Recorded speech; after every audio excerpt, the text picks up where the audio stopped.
जनहित में आज खबरों की शुरुआत इतिहास से करेंगे, फिर वर्तमान पर और फिर भविष्य की बात करेंगे।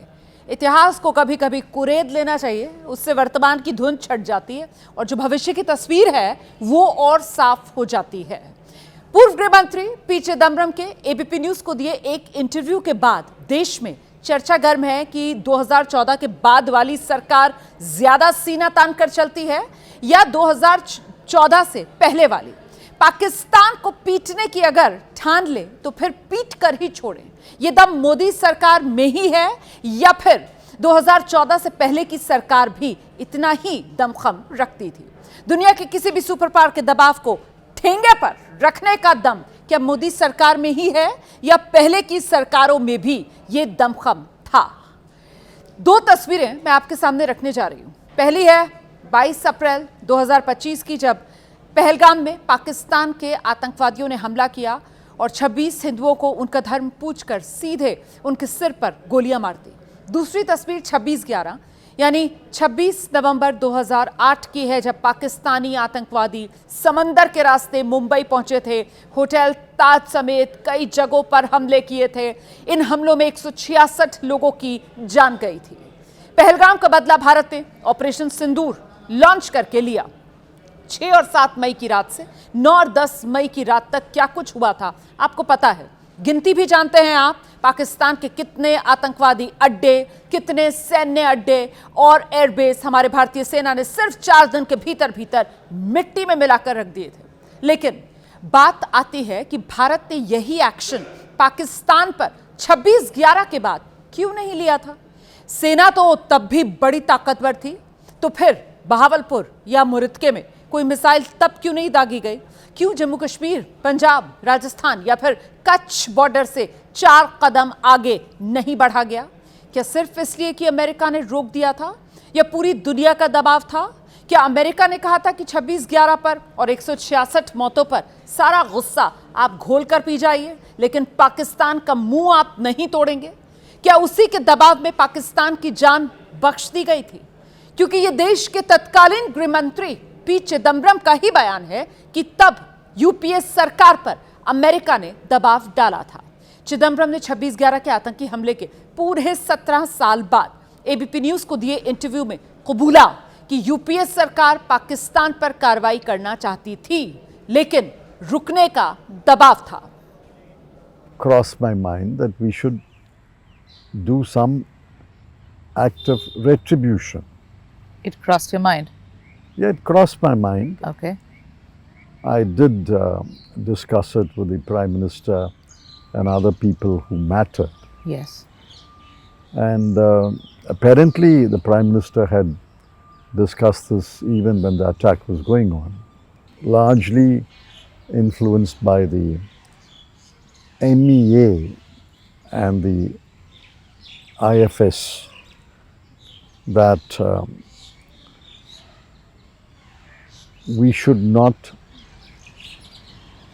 physically react to the situation, but we should employ diplomatic means. The whole world was descending upon Delhi to tell us that don't start a war. लेकिन अब कांग्रेस के ही कदावर नेता सांसद मनीष तिवारी ने पी चिदम्बरम के खुलासे का वजन और बढ़ा दिया है। मनीष तिवारी ने सीधे तो नहीं कहा कि चिदम्बरम सही कह रहे हैं, लेकिन यह भी कहा कि चिदम्बरम की बातों को नजरअंदाज नहीं किया जा सकता। एक इंटरव्यू में मनीष तिवारी ने कहा है, हमले के 2.5 दिन बाद कांग्रेस की आधिकारिक स्थिति थी कि हमें गतिशील प्रतिक्रिया देनी चाहिए। ये बात मैंने एआईसीसी के मंच से भी कही थी और इसके बाद 30 नवंबर को सीडब्ल्यूसी की बैठक हुई। बैठक में गृह मंत्री शिवराज पाटिल से इस्तीफा देने को और चिदम्बरम से कार्यभार लेने को कहा गया। अपनी किताबों में शिवशंकर मेनन, एमके नारायणन ने लिखा है, बलपूर्वक कार्रवाई क्यों छोड़ी। उनके लेखन से यह बात उभर कर आती है कि कार्रवाई के सभी विकल्पों पर विचार किया गया था। विचार के बाद ही बलपूर्वक कार्रवाई के विकल्प को छोड़कर कूटनीतिक विकल्प अपनाया गया। मेरे विचार में और विवरण पढ़ने के बाद यह तत्कालीन सरकार की एक सोची समझी कार्रवाई थी। बतौर गृहमंत्री चिदम्बरम एक प्लेयर थे, उनकी बातें स्पष्ट रूप से नजरअंदाज नहीं की जा सकती है। 2008 में मनीष तिवारी कांग्रेस के प्रवक्ता थे, बाद में केंद्रीय मंत्री रहे, इस वक्त सांसद हैं, लेकिन माना जाता है कि कांग्रेस ने उन्हें साइडलाइन किया हुआ है। आगे आपको बताएंगे कि मनीष तिवारी ने 26/11 के बाद के फैसलों पर तत्कालीन एनएसए और तत्कालीन विदेश सचिव की किताबों के जो संदर्भ दिए हैं, उन्हें बीजेपी ने कैसे और आगे बढ़ाया। लेकिन पहले 26/11 के बाद की जो टाइमलाइन है वो आपको दिखाते हैं। 26 नवंबर 2008 को मुंबई में आतंकी हमला हुआ था। 4 दिन बाद 30 नवंबर को गृह मंत्री शिवराज पाटिल का इस्तीफा हुआ। उसी दिन 30 नवंबर को पी चिदम्बरम को गृह मंत्री का चार्ज दिया गया और इसके 3 दिन बाद 3 दिसंबर 2008 अमेरिकी विदेश मंत्री कंडोलेज़ा राइस भारत आई थी। एबीपी न्यूज की पॉलिटिकल एडिटर मेघा प्रसाद को दिए इंटरव्यू में पी चिदम्बरम ने कंडोलेज़ा राइस का जिक्र करते हुए खुद ये बताया था कि वो दिल्ली में प्रधानमंत्री मनमोहन सिंह और उनसे मिली थी और कहा था पाकिस्तान पर प्रतिक्रिया न दें। हालांकि 2 दिन पहले ही चिदम्बरम इसे अमेरिका का दबाव मानने की बात से पलट गए हैं। अपने सोशल मीडिया एक्स अकाउंट पर खंडन करते हुए उन्होंने बाकायदा एक पोस्ट साझा की है। मेघा प्रसाद को दिए इंटरव्यू में मैंने कहीं भी ये नहीं कहा कि अमेरिका ने 26/11 हमले के बाद हमें जवाबी कार्रवाई करने से रोका था। फिर भी चैनल दर चैनल, मीडिया और ट्विटर पर लोग खुशी खुशी मेरे नाम से ये बातें जोड़ रहे हैं। मीडिया से बात करने का खतरा यही है। यहां आप इंटरव्यू का वो हिस्सा अब सुन लीजिए जिसमें चिदम्बरम ने कंडोलेज़ा राइस की बात बताई थी। ये भी कहा था कि भारत को पाकिस्तान पर कार्रवाई से रोकने सब दिल्ली दौड़ पड़े थे।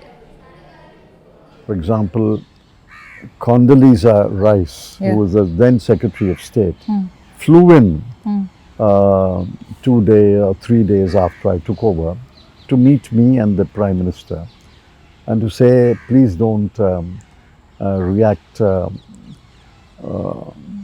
I said, this is a decision which the government will take. Chidambaram ने बाहरी दबाव की बात ऐसे वक्त कबूली है जब कांग्रेस लगातार हमले कर रही है कि मोदी सरकार ने ऑपरेशन सिंदूर अमेरिका के दबाव में रोका था। लेकिन चिदम्बरम और अब तो मनीष तिवारी दोनों के बयान को लेकर बीजेपी फ्रंट फुट पर आ गई है। आज बीजेपी ने इस पर 2 प्रेस कॉन्फ्रेंसेस की। उसका निशाना कांग्रेस और सोनिया गांधी पर था। राहुल गांधी को भी बीजेपी ने घेरा है।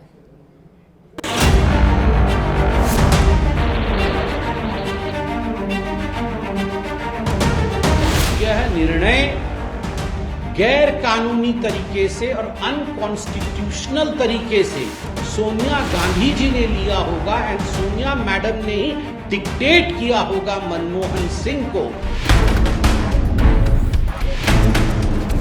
भारत की संप्रभुता को आपने विदेशी ताकतों के हाथ में गिरवी कैसे रखा सोनिया गांधी जी?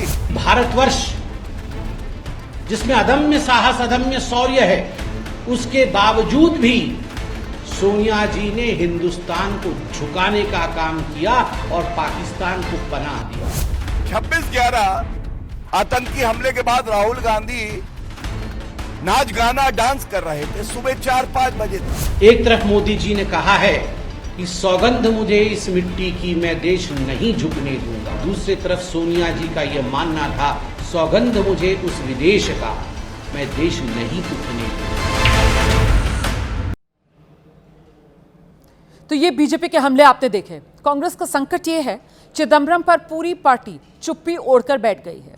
बीजेपी का अंदाज बता रहा है इस खुलासे को वो आगे के चुनाव तक लेकर जाएगी, जहां चिदम्बरम के हवाले से वो शर्तिया प्रचार करेगी कि पाकिस्तान को मिट्टी में अगर मिलाने का कोई मादा रखता है तो वो सिर्फ मोदी सरकार है। और असली दब्बू कौन है जो अमेरिकी दबाव में दब जाता है, इसको लेकर बीजेपी आने वाले समय में कांग्रेस को और घेरेगी।